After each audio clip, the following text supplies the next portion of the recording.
Good morning students. तो हम आज के लेक्चर में अपना लास्ट का टॉपिक कंटिन्यू करते हैं, reaction of chemical properties of metals. तो हमने दो केमिकल प्रॉपर्टीज पढ़ ली, अब थर्ड है reaction of metals with acids. अब हम देखेंगे कि एसिड्स के साथ रिएक्ट करके मेटल जो है वो किस तरह का बिहेवियर शो करते हैं, क्या प्रोडक्ट बनाते हैं।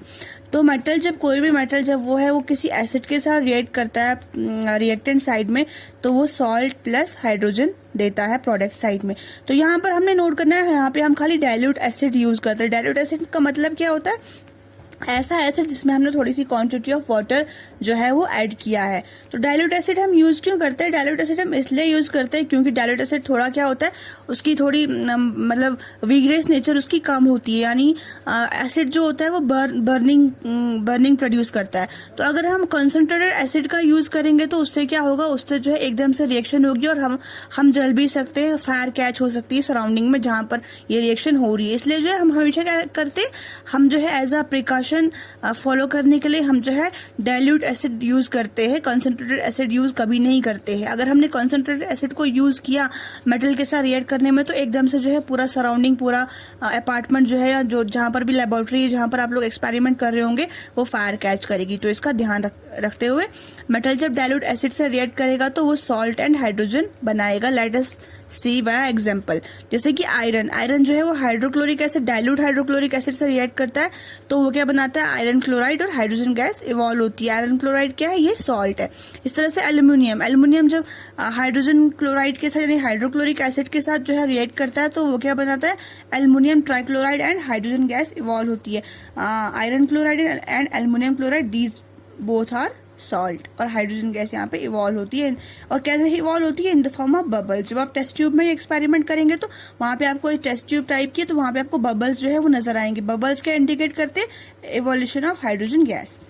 Reaction of metals with solution of other metal salt. अब कोई मेटल ले है, उसको हमने किसी साल्ट सोल्यूशन से मिक्स करवाया तो वहां पे क्या बनेगा, वहां पे डिस्प्लेसमेंट रिएक्शन होगी, यानी जो मोस्ट रिएक्टिव मेटल है वो लेस रिएक्टिव मेटल को डिस्प्लेस करेगा, जो हमने पहले भी पढ़ा था। जैसे कि आयरन को अगर हम कॉपर सल्फेट से रिएक्ट कराएंगे तो यहाँ पे आयरन जो है वो लेस रिएक्टिव मेटल है, वो क्या करेगा, वो कॉपर को, यहाँ पे जो कॉपर जो है वो यहाँ पर जो है आयरन एंड कॉपर में जो है आयरन जो है वो मोस्ट रिएक्टिव मेटल है, इसलिए वो कॉपर को डिस्प्लेस करेगा, कॉपर को रिएक्शन से बाहर कर देगा। जैसे कि मैंने पहले भी आपको एक बार समझाया था कि मोस्ट रिएक्टिव मेटल जो है वो लेस रिएक्टिव मेटल को डिस्प्लेस करते हैं फ्रॉम इट्स सॉल्ट सोल्यूशन। तो कॉपर सल्फेट का सॉल्ट सोल्यूशन है ये। तो जब हम आयरन से रिएक्ट करेंगे इसको, अगर आयरन हाईली रिएक्टिव है तो वो कॉपर को डिस्प्लेस करके उसको रिएक्शन से अलग करेगा और कुछ सल्फेट के साथ मिक्स होकर एक नया सॉल्ट बनाएगा, यानी आयरन सल्फेट। क्योंकि iron is more reactive than copper, that is why it displaces the least reactive copper from its salt solution। तो उसके बाद मैंने आपको बोला था कि हम रिएक्टिविटी सीरीज पढ़ेंगे। हमें कैसे चलेगा पता कि कौन सा एलिमेंट जो है कितना रिएक्टिव है और कितना मोस्ट रिएक्टिव है और कितना लेस रिएक्टिव है। तो उसके लिए रिएक्टिविटी सीरीज बनी हुई है। रिएक्टिविटी सीरीज क्या होता है, it is a list of metals arranged in the decreasing order of reactivity. इसको एक लिस्ट ऑफ मेटल्स है जो डिक्रीजिंग ऑर्डर ऑफ रिएक्टिविटी में अरेंज, यानी डिक्रीजिंग ऑर्डर के मतलब क्या है, सबसे ऊपर जो है मोस्ट रिएक्टिव मेटल होगा और सबसे लास्ट में लीस्ट रिएक्टिव मेटल जो है वो होगा। ये डिक्रीजिंग ऑर्डर है। ये क्या, डिक्रीजिंग ऑर्डर।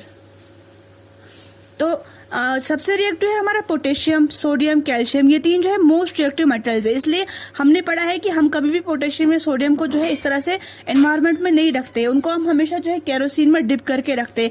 क्यों रखते हैं उनको, बिकॉज सोडियम एंड पोटेशियम एक इतने हाईली रिएक्टिव विग्रेस मेटल है कि वो एकदम से ऑक्सीजन के साथ रिएक्ट करके जो है फायर कैच करते हैं, इसलिए हम उनको हमेशा केरोसिन ऑयल में स्टोर करके रखते हैं।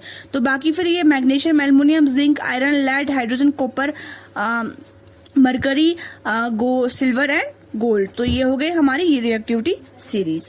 तो आज का इतना ही हमारा टॉपिक है।